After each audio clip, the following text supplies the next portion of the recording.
Viver sem fé é apenas uma sobrevivência diária. Passei mais um dia. Se teve êxito nos negócios, se teve êxito no trabalho, tá bom. Se não teve, se aborrece, entristece, se chateia, não é?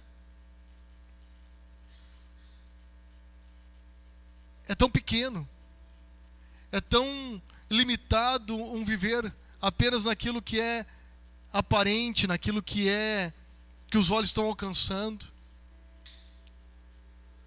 Quando Deus ele tem uma vida muito mais profunda, muito mais ampla para nós.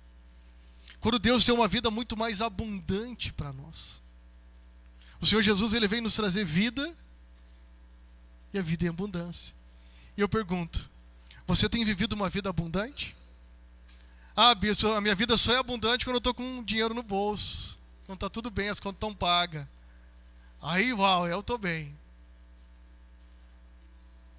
Mas e quando não tem mais dinheiro? Ou quando vem uma enfermidade? Em si ou na família? Num ente querido? Vem aquela enfermidade terrível que abala com tudo? Ou quando o casamento não está bem, a vida sentimental não está legal? Deus ele tem uma vida abundante para você. Jesus ele veio para isso. Nós cantamos, né? Que o Filho de Deus, ele abriu mão da sua divindade e veio à terra, se fez homem, fez humano, com dores, com medo, com limitações humanas. Ele veio, se fez homem, se fez carne, habitou entre nós e venceu tudo, para ser o exemplo para mim e para você, que nós também podemos vencer. Jesus passou decepções, frustrações, medos, sentiu fome, chorou. Ele sabe tudo que eu e você sentimos. Ele sabe tudo que eu e você enfrentamos. Ele sabe tudo que eu e você vivemos diariamente, semanalmente, mês a mês, ano após ano. Ele sabe o que nós passamos, o que nós enfrentamos. Certa vez estava um rapaz no barbeiro, fazendo cabelo e barba, dando um trato na beleza, né? E aí o barbeiro, muito incrédulo com as coisas concernentes a Deus, e ele dizia, eu não acredito em Deus. Vem tantos clientes aqui que são crentes, e eles falam de Deus, mas eu não consigo acreditar em Deus. Se Deus existisse, não ia ter tanta fome, miséria, catástrofes, terremotos. Cadê Deus? Criancinhas na África morrendo de fome, guerras. E aquele rapaz ali, em pensamento, dizendo, Deus, como eu vou falar para esse rapaz? O que eu posso dizer para ele? E o barbeiro, né? Falando e fazendo o serviço que tinha que fazer. Quando terminou, ele se levantou, olhou para o espelho e olhou para ele. Quer saber uma coisa? Eu não acredito mais em barbeiro. Não existe barbeiro. Mas como? Eu fiz algo errado? Não. Não existe barbeiro, mas não ficou do teu agrado? Olha lá para a porta. O barbeiro olhou. Um mendigo, cabeludo, barbudo. Não acredito que existe barbeiro aqui mais. Não acredito. Se existisse, não ia ter gente assim, ó, cabeluda e barbuda.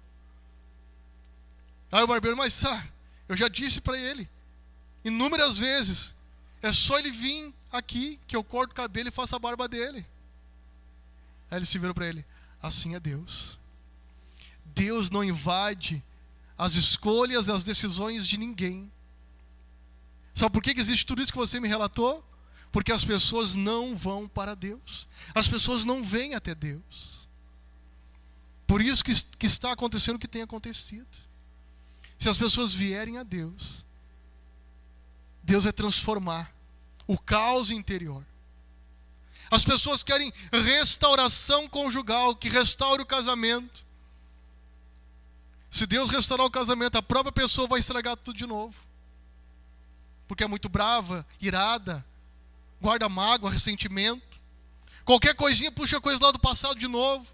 Assunto que já foi tratado, qualquer coisinha semelhante traz de volta e gera as brigas. Eu não acredito em casamento restaurado. Eu acredito em pessoas restauradas. Quando uma pessoa muda, tudo começa a mudar na vida dela. O casamento, o trabalho, os negócios, a vida com Deus. O problema é que as pessoas querem que os outros mudem, para daí a pessoa mudar. Dizem, se fulana mudar, se fulano mudar, eu mudo. E vão passando a vida esperando que os outros mudem. Jesus disse, por que tu olha a trave no olho do teu irmão? Tira, né? Porque tu olha o cisco no olho do teu irmão, quando tu tem uma trave maior no teu olho. O que tu está vendo lá no teu irmão é porque tem em medida muito maior na tua vida. Aquilo que tu julga, critica nos outros, é porque há em maior intensidade na tua vida. Eu não suporto fulana. Ela é cheia. Faça uma autoanálise. E veja se você não está suportando ela, nele. Não tem você também. Eu não aguento aquela pessoa. Faça uma autoanálise. E quantos de nós vamos passando a vida? Não exercendo uma vida de fé, uma vida abundante, como Deus fala. Mas vida abundante não tem problema. Não tem dificuldade. Não, Jesus falou que no mundo nós iríamos ter só vida boa. Não é só água fresca. Não, né? Jesus falou que no mundo nós teríamos aflições. Mas o que era para ter? Bom ânimo. Por quê? Como eu posso estar de bom ânimo quando eu estou passando por uma aflição? Como é que eu posso estar de bom ânimo passando por aflições? A pessoa vai dizer, bom dia, o que tem de bom? Tem gente assim, né? Nem bom dia consegue dizer, né? Mas Jesus disse, tem de bom ânimo. Por quê? Porque eu venci o mundo. O Senhor venceu. E se Ele venceu, nós podemos vencer. Sabe por quê? Paulo disse algo em Filipenses 4:13. Tudo posso naquele que me fortalece. Amém? Em Jesus, tudo nós podemos. Você pode vencer a pornografia, você pode vencer a mentira, você pode vencer a ira, você pode vencer a raiva, você pode vencer o desânimo, você pode vencer a enfermidade, você pode vencer a doença, você pode vencer uma crise conjugal. Em Jesus você pode vencer. Amém?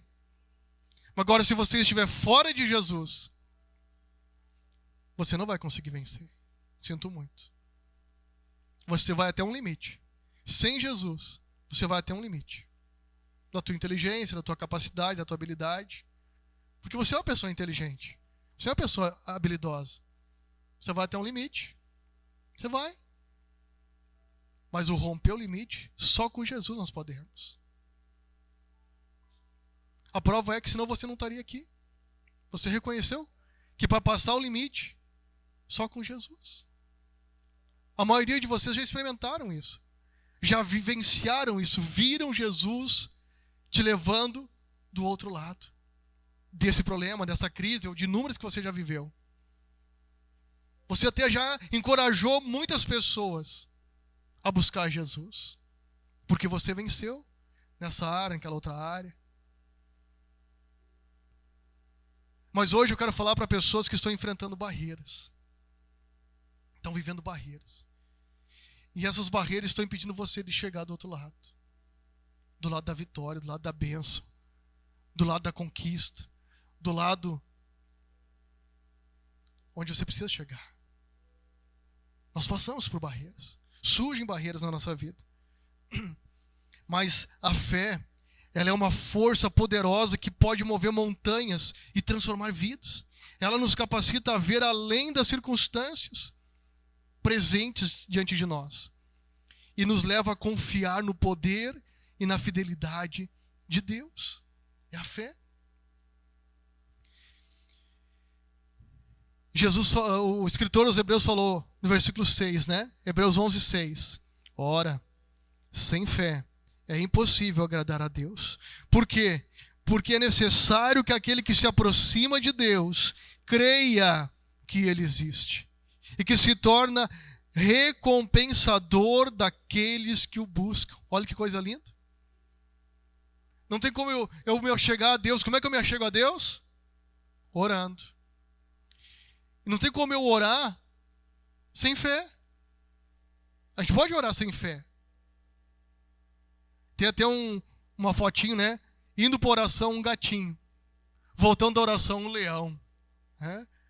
A gente chega muitas vezes na oração quebrado, acabado, triste. Mas no final tu sai renovado, renovada. Tu sai ali com ânimo, com esperança. Eu vou vencer, vou sair dessa.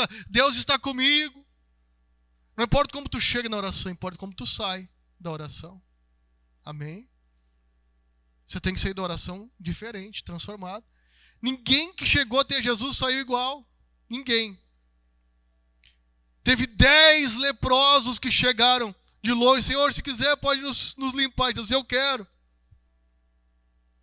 E eles se viraram, né? Vão lá no sacerdote e se apresentem a ele, que era a lei judaica, né? Que o leproso tinha que ir para o sacerdote. Ele dizia, tá com lepra, te afasta da cidade. Quando ele ficava curado, tinha que ir lá no sacerdote. O sacerdote olhava, tá curado, pode voltar à sociedade de novo. E os 10 se viraram, começaram a se olhar. Ei, tu não tem mais, tu também não tem. Os 10, na hora, só um voltou para agradecer. Esse um era samaritano, os outros 9 eram judeu.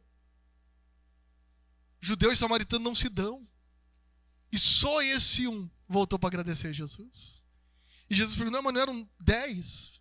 Cadê os outros 9? As pessoas são ingratas. As pessoas não reconhecem a bondade de Deus. Só querem os favores de Deus. Só querem a bênção. Não querem compromisso com Deus. Não querem compromisso. Hoje estamos vivendo uma geração sem compromisso. O casamento virou algo banal. Não é? A instituição casamento é algo banal. E hoje estão banalizando a igreja. A igreja também está ficando algo banal para as pessoas. Quando eu era pequeno, que eu ia numa outra denominação, né, que eu vim de uma religião tradicional, lá dentro, que eu ia com meu avô, domingo de manhã, avô, o vizinho lá, fulano tal, o parente tal, levava um tapa na mão, pá! Dentro da igreja não pode apontar o dedo. Cheio daquelas estátuas, aquelas coisas, né? Tinha que beijar o pé do fulano que estava lá na porta. E as pessoas tinham maior reverência. Não é? E era um culto frio. A gente entrava igual, de um jeito e saía igual. Hoje as pessoas vêm a um culto vivo, adoram o Deus vivo e não levam Deus para casa, nos seus corações, nos seus lares, no seu dia a dia, né? Se entendessem a bênção que tem hoje à disposição para viver uma vida abundante, plena, que não precisa de calmante para dormir à noite, não precisa de remédio para poder dormir e descansar. O salmista disse, eu deito e logo pego no sono. Por quê?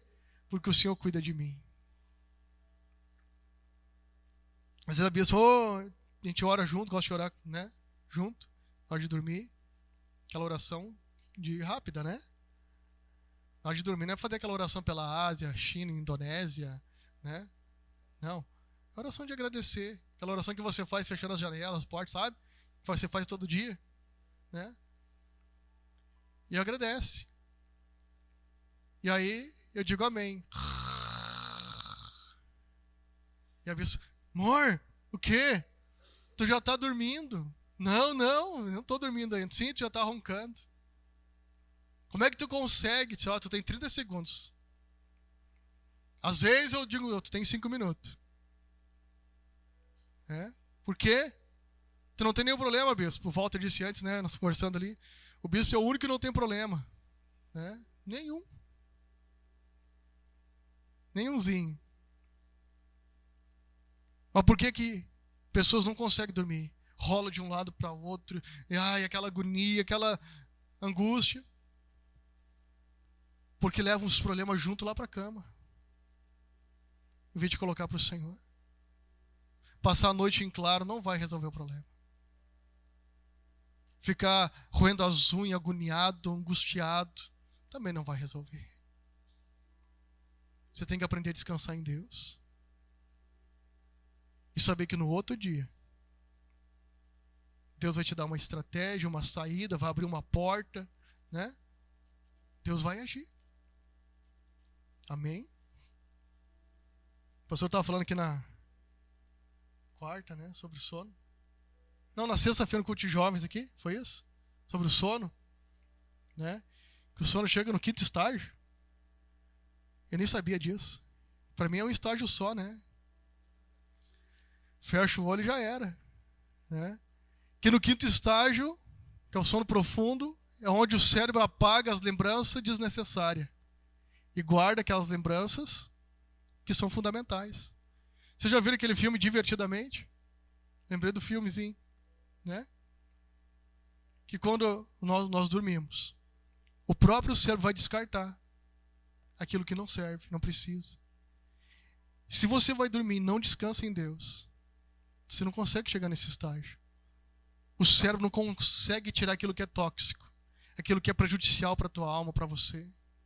Você tem que aprender a descansar em Deus. Amém? E assim para cada área da tua vida, assim para cada detalhe da tua vida. Por isso que é necessário. Mas, bispo, às vezes eu me sinto minha fé tão pequena, tão fraca. A Bíblia diz em Romanos que a fé vem pelo ouvir. E o ouvir da palavra de Deus. O que você tem ouvido nesses últimos dias? O que você tem escutado nesses últimos tempos? O que você tem colocado para dentro de você? Palavras de vida ou palavras de morte? O que você escuta? Vai gerar fé, uma fé positiva ou uma fé negativa. Uma fé que vai remover as montanhas ou uma fé que vai te colocar debaixo da montanha, soterrado, de desânimo e de desespero. O que você tem colocado para dentro de você? Então, aqui em Hebreus, eu aprendo um princípio. O princípio da necessidade de romper em fé. A palavra de Deus nos diz que sem fé é impossível agradar a Deus. E por isso é necessário, é essencial, que aprendamos a romper em fé em todas as áreas da nossa vida. A fé, ela nos conecta com o coração de Deus e nos capacita a experimentar o seu poder sobrenatural na nossa vida. Amém? É pela fé. Fé não é sentimento. Hoje eu estou bem, está tudo legal, está tudo, né, confortável na minha vida, então eu estou cheio de fé. Isso não é fé. A fé é uma convicção em quem Deus é, no caráter de Deus, quem Deus significa para mim. Eu posso estar sentindo medo, mas se Deus disse para mim ir, eu estou no barco e tem onda jogando o barco para tudo quanto é lado. Senhor, se é tu, manda eu ir ter contigo. Vem! Pedro olhou para o chão, Pedro olhou para as ondas. Não. Saiu do barco e foi indo. Bispo, mas Pedro afundou. Sim. Mas foi o único, depois de Jesus, em toda a humanidade, que caminhou por sobre as águas. Amém? Nos deixou a experiência de que é possível caminhar sobre as águas. E nos deixou a experiência de que quando eu deixo de olhar para Jesus e olho para as ondas, eu afundo. Gente, um pescador acostumado com aquele mar da Galileia não é muito grande. Acostumado. Quantos ventos ele já pegou? Quantas vezes ele pegou vendavais pescando? E gritou desesperado, Senhor, me salva. Porque ele olhou mais para as ondas. Eu gosto de nadar. Desde pequenininho eu nado. Ensinei meus filhos a nadar. Já ensinei muita gente a nadar. E já caí em lugares perigosos. E saí nadando. Senão não estaria aqui hoje para contar para vocês, né? Sobrevivi.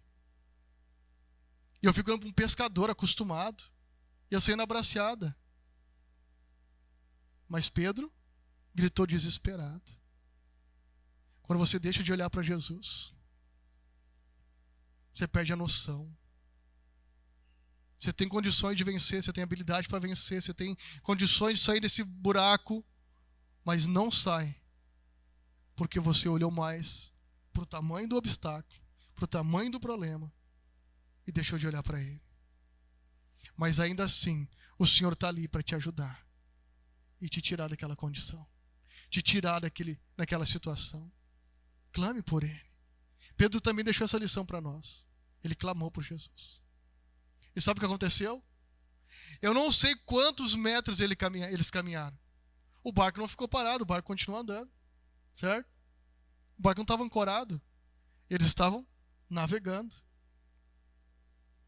E voltou os dois. Vem cá, Bruno. Pedro pega Jesus, né? Tira das ondas e vai os dois caminhando por sobre as águas. Eita glória! Ah? Eu fico imaginando, curioso, para saber o que Pedro perguntou para Jesus. Ou Jesus perguntou para ele: ei Pedro, qual é a emoção? Qual é a sensação de caminhar por cima da água?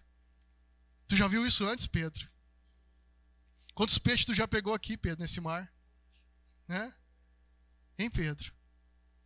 Eu fico imaginando, Pedro, Senhor, eu não tenho palavras para te dizer, Senhor. Eu não consigo explicar, mas é maravilhoso. Tá firme! E o vento quebrando pau nas águas ali, gente. Onda! Você já foi no mar? Quem já foi no mar? Levanta a mão aí. Levanta a mão, por gentileza. Levanta a mão. Quem já foi na praia? Já viu as ondas? A onda fica parada, não? Vai e volta, né? Alguém aqui é surfista? Não? Tem nenhum surfista aqui? Já andaram de Mori Bug? Hã? De Mori? Já? Aquela prancha menorzinha que anda deitado? Já? Já tentaram mergulhar na onda? Sim ou não, gente? Sim. É legal, né? Pedro caminhou por cima. Obrigado, querido. Pedro caminhou. Aquilo que parece impossível, aquilo que parece sem explicação, se você crer, se você confiar, Deus vai te dar a vitória. Você olha para aquele marido mais resistente, mais difícil, aquele pai mais cabeçudão, não crê nas coisas de Deus. Se você ficar firme no teu posicionamento, Deus vai trabalhar naquele coração. Deus vai trabalhar naquela vida. Nada é impossível para Deus. Nada. Muitas vezes são decepções que a pessoa enfrentou, orações que não foram atendidas e culpa a Deus, né? Acho que Deus é culpado e não consegue se entregar para Deus. Ou as coisas do mundo são tão fortes, tão atraentes, que a pessoa não consegue romper aquilo lá, porque é uma escolha, são decisões. A pessoa precisa dizer: eu quero Deus. Porque o que o mundo oferece é bom, é gostoso, é sedutor, é atraente. O problema é a consequência daquilo. A consequência da amizade com o mundo que gera na vida da gente. Profundidade de depressão, de desespero. Eu conheço pessoas que têm uma vida tão boa que a maioria de nós ia querer ter, materialmente falando. Tudo que pensa que pode ter, eles têm. Tudo, materialmente falando, tudo. Mas que muitas vezes não consegue fazer uma oração na mesa para comer.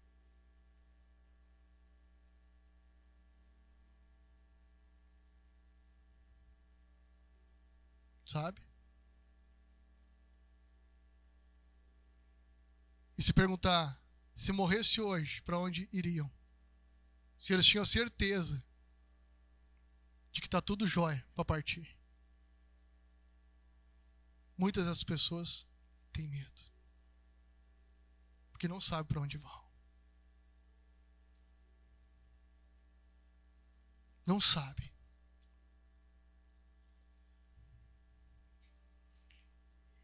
Mas não estou falando com eles, estou falando com você. Se Deus te pedisse hoje a tua alma, de quem ela seria? Se hoje fosse o teu último dia aqui na terra, para onde você iria?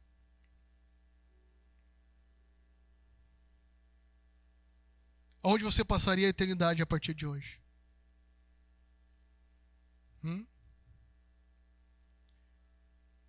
É uma pergunta que a gente tem que fazer. Porque a fé, ela gera convicção de quem nós somos em Deus. E como estamos com Deus, né?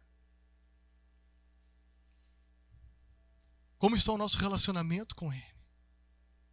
Ele é um Pai de amor amoroso. Ele não tem prazer em nos ver mal. Ele quer nos ver bem.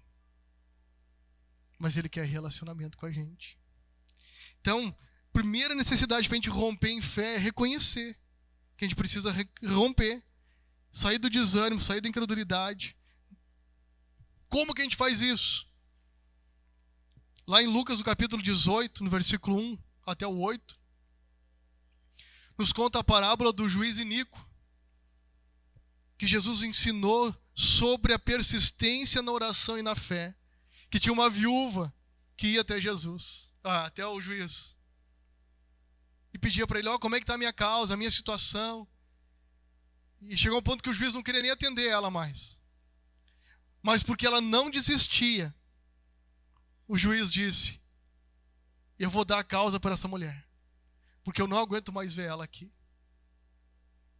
E o juiz deu causa ganha para ela. Por quê? Porque ela foi persistente.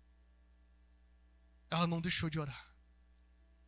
E Jesus estava falando sobre isso. Ele disse, e o vosso Pai Celestial também vos dará o Espírito Santo a todos que los pedirem. Se Jesus falou que o Pai não ia negar nem o Espírito Santo, e a Bíblia nos diz que quem peca contra o Espírito Santo não tem perdão. E é porque é algo tão sagrado, tão precioso, mais do que tudo para Deus. E se alguém pede o Espírito Santo, Deus dá o Espírito Santo. Deus não nega o Espírito Santo. Tu acha que ele vai negar a cura para você? A restauração para você? Tu acha que ele vai negar aquela porta que você está tanto pedindo que ele abra? Ele não vai negar. Mas você precisa ter fé. Amém? Da mesma forma, nós precisamos romper em fé através da oração persistente, confiando que Deus ouvirá nossas orações e nos concederá o que é melhor para nós. Porque às vezes a gente está pedindo algo que Deus sabe que não é o melhor. Deus sabe que não é bom. Deus sabe que vai ser um problema lá na frente. E a gente precisa orar, Senhor, faça a tua vontade na minha vida. A minha vontade é essa. Mas que seja feita a tua vontade. Amém?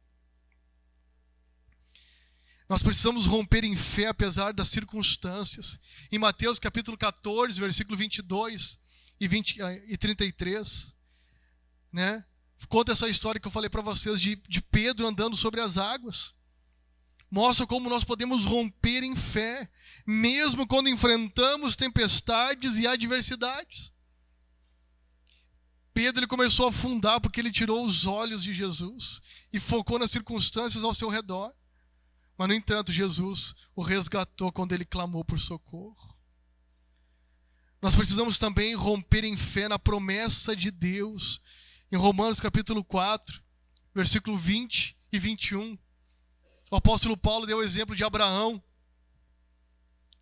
de alguém que rompeu em fé na promessa de Deus, mesmo diante das circunstâncias aparentemente impossíveis. Quais? Deus disse para um senhor de 75 anos de idade, que ainda não tinha filhos, que ele seria pai de uma grande nação. Abraão riu?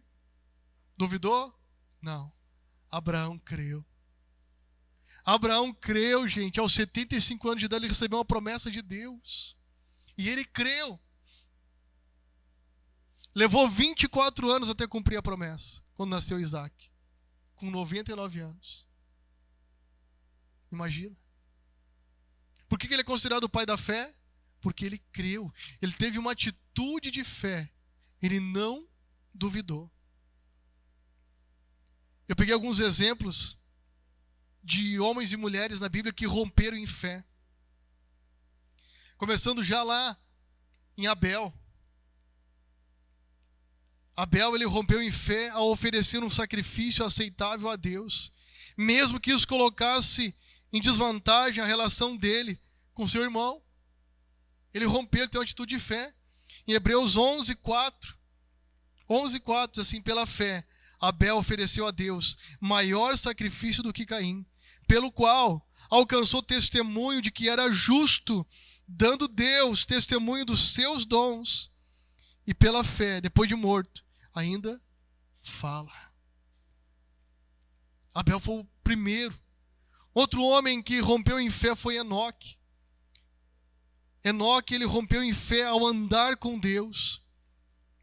A fé dele foi tão profunda que ele foi transladado para o céu sem passar pela morte física, por ter agradado a Deus na sua vida.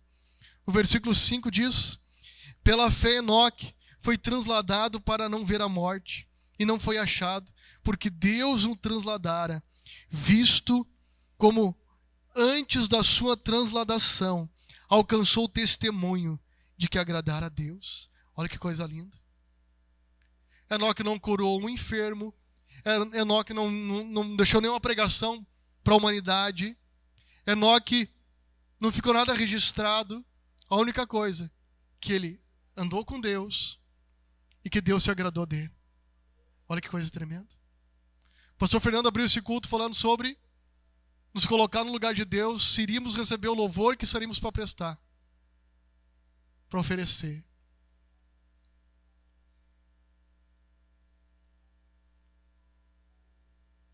Imagine Enoque, num tempo que não tinha internet, não tinha TV, muito longe de ter. Ele andou com Deus. E Deus olhando aquele homem. Ah, Bia, então ele era solteiro, conseguiu vencer. Não. Teve filhos e filhas. E viu os filhos dos seus filhos, viu os netos. Viveu 300 e tantos anos. Foi um homem que viveu em família. Construiu uma história familiar. Viu seus netos. E tamanho foi o relacionamento dele com Deus, que Deus disse, esse homem não pode morrer. Eu quero ele aqui comigo. Imagina. Imagina, gente. O andar daquele homem sobre a terra, o relacionamento dele com Deus. Deus disse, vem para cá, Enoque. Está aqui no livro de Hebreus. Ficou registrado para nós. Noé foi um outro homem que rompeu em fé ao obedecer o comando de Deus de construir uma arca, mesmo que isso fizesse ele parecer louco aos olhos do mundo. A sua obediência salvou sua família e preservou a humanidade. Hebreus 11:7. Pela fé, Noé, divinamente avisado das coisas que ainda não se viam, temeu e para a salvação da sua família preparou a arca, pela qual condenou o mundo e foi feito herdeiro da justiça, que é segundo a fé. Olha que coisa tremenda. Abraão, Sara, o Isaac, Jacó. Olha o que Jacó fez à beira da morte. Jacó abençoou cada um dos seus filhos e dos filhos de José, tinha 2, demonstrando fé nas promessas de Deus para sua descendência. Abre lá, Hebreus 11:21. Pela fé, Jacó, próximo da morte, abençoou cada um dos filhos de José e adorou encostado à ponta do seu bordão. Jacó tinha 12 filhos, mas especificamente abençoou os filhos de José. Dos 12, Jacó sabia que a aliança iria continuar com José e com os filhos dele. Um homem de fé. Jacó era um improvável, porque ele era o segundo. Eles eram gêmeos, mas o que nascia primeiro tinha o direito às promessas. Mas já no ventre, Deus tinha um plano com ele. Diga para a pessoa que está aí do teu ladinho aí. Diga, ei. Não, assim não. Diga, ei. Desde o ventre, Deus escolheu você. Amém? Desde o ventre, Deus te escolheu. Deus tem um plano contigo. Deus tem um propósito contigo. Deus tem um propósito contigo. Desde o ventre. Sabe, queridos, Deus, Ele é maravilhoso demais. Essa semana, eu estava terminando um trabalho no computador. E aí o meu filho mais velho gritou, pai, desesperado lá no meu quarto. E eu saí correndo. Que foi, meu filho estava chorando. Aí um carregador do celular saiu a proteção da frente e ficou com o plug. E ficou com 2 pontinhas. Ele foi ligar a luz do quarto e botou a mão ali. Tomou um choque. A gente poderia ter feito um velório essa semana. Mas Deus guardou ele.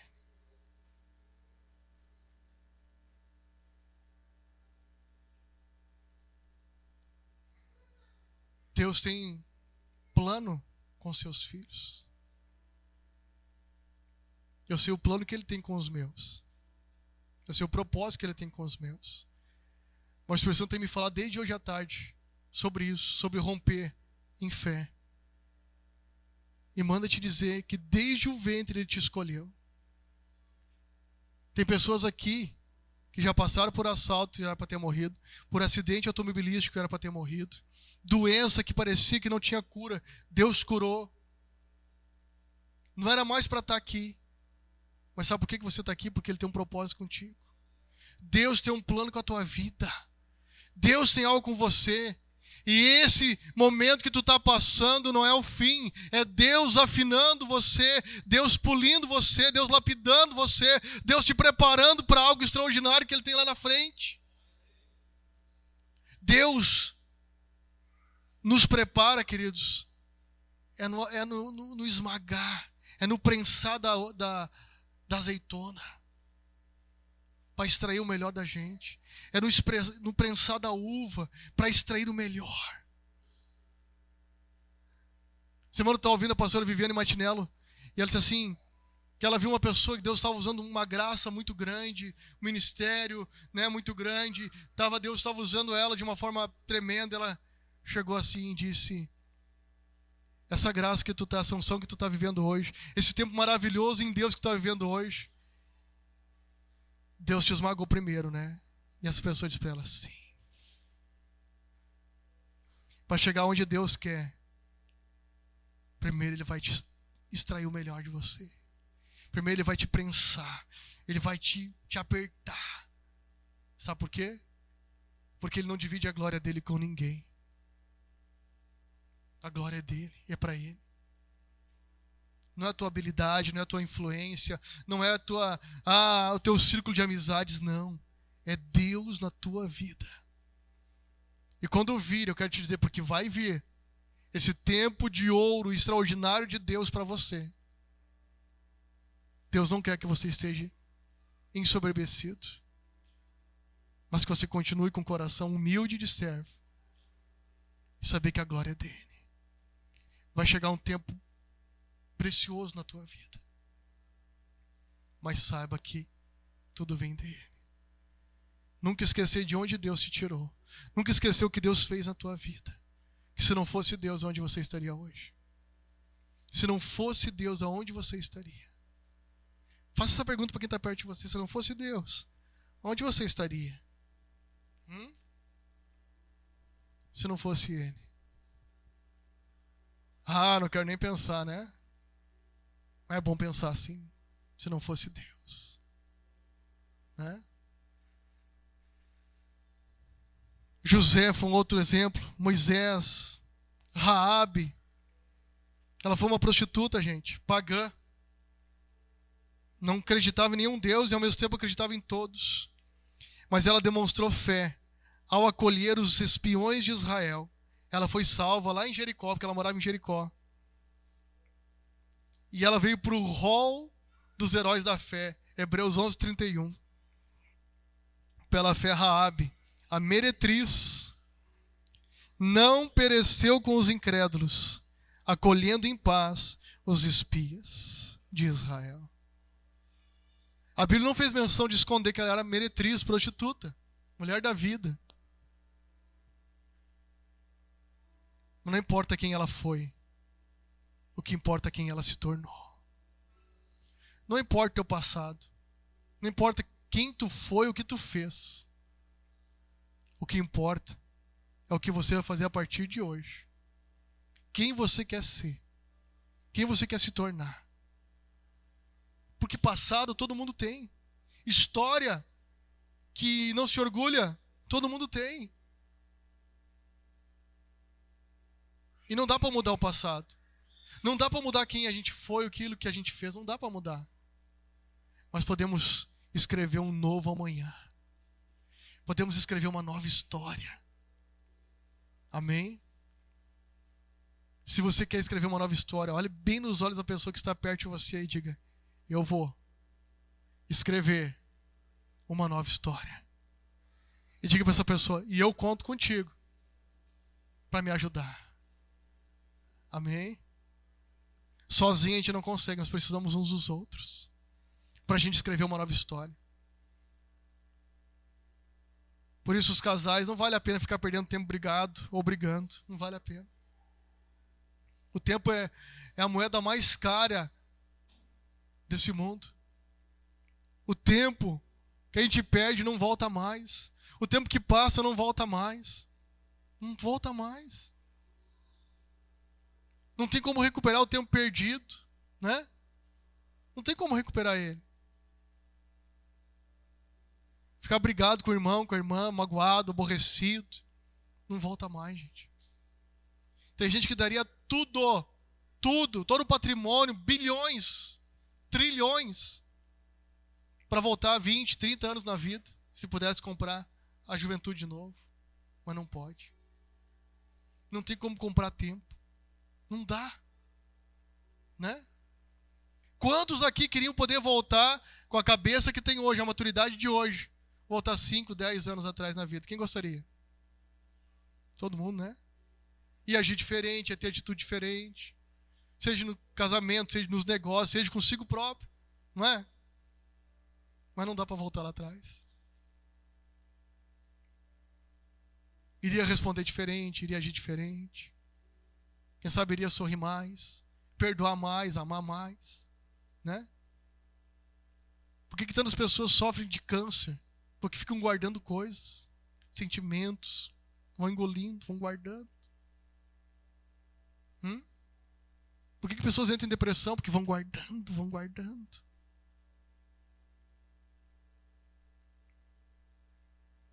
E o Senhor tem uma vida em abundante para você. Ele tem uma vida plena para você. E se você quer viver essa vida plena, eu quero convidar você a ficar em pé.